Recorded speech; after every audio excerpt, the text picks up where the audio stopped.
അച്ഛന്റെ ശബ്ദമൊന്നും കേട്ടില്ലല്ലോ ബാല. ബാല ബാല കൈക്ക് പിടിക്കണ്ട, ആവശ്യത്തിന് ഇഡ്ഡലി ഉണ്ട്. ആനാന്ന് പറയുമ്പോ ചേനാന്ന് കേൾക്കുന്ന ഇവനെ കൊണ്ട് തോറ്റു. അച്ഛൻ എവിടെയെന്നാ ചോദിച്ചത്? അച്ഛനും തികയും. എടാ കഴുതേ, എന്താ അച്ഛൻ പോയോന്ന്? അച്ഛൻ പോയോന്ന്? അച്ഛൻ പോയിട്ടില്ല. ഇന്നലത്തെ സംഗതി വല്ലതും പിള്ളച്ചേട്ടൻ പറഞ്ഞു കാണുമോ? ഏയ്, അതിനുള്ള ധൈര്യമൊന്നും അയാൾക്ക് കാണത്തില്ല. ഇന്നലെ കടലിൽ ചാടിയപ്പോഴാണ് ഞാൻ ഓർമ്മിച്ചത്, ഇന്ന് നമുക്ക് ഒരു വള്ളത്തിൽ കയറണം. വെള്ളം അടിക്കാനോ? ശരി, അടിക്കാം. വെള്ളമല്ല, വള്ളം. ഓ, വള്ളം. ആ, അതിൽ കയറി നമുക്കൊന്ന് കടലിൽ പോണം. എന്തിനാ? ചാടി ചാവാനാണോ? ചാവാം, പക്ഷെ അതിനു മുമ്പ് നിന്നെ ഞാൻ തട്ടും.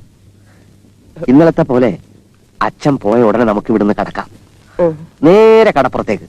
എന്നിട്ട് വള്ളത്തിലോ ബോട്ടിലോ കയറി കുറേ നേരത്തേക്ക് ഒരു കടൽ യാത്ര. എങ്ങനെ? പിള്ളച്ചേട്ടന്റെ കണ്ണ് വെട്ടിക്കാനുള്ള ഒരു പദ്ധതി നീ ആലോചിച്ചാ മതി.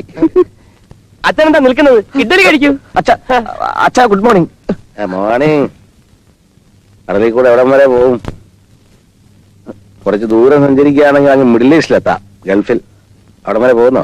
അച്ഛാ, അത് എപ്പോഴെങ്കിലും അച്ഛന്റെ കൂടെ ഒരു കടൽ യാത്ര, അല്ലാതെ ഞങ്ങൾ ഒറ്റയ്ക്ക് എങ്ങനെ പോകാനാ?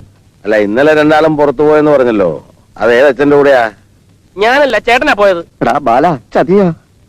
നിങ്ങളെ കൊണ്ട് ഞാൻ തോറ്റു. ഓഫീസിൽ ചെന്നാലും സ്വസ്ഥതയില്ല.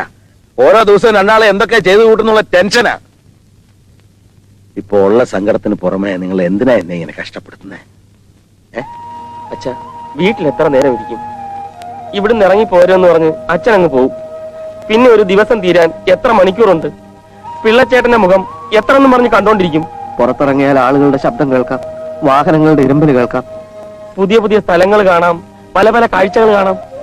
ഞങ്ങൾക്ക് അത്രയും നേരം ഞങ്ങളുടെ വിഷമങ്ങൾ മറക്കാം അച്ഛ.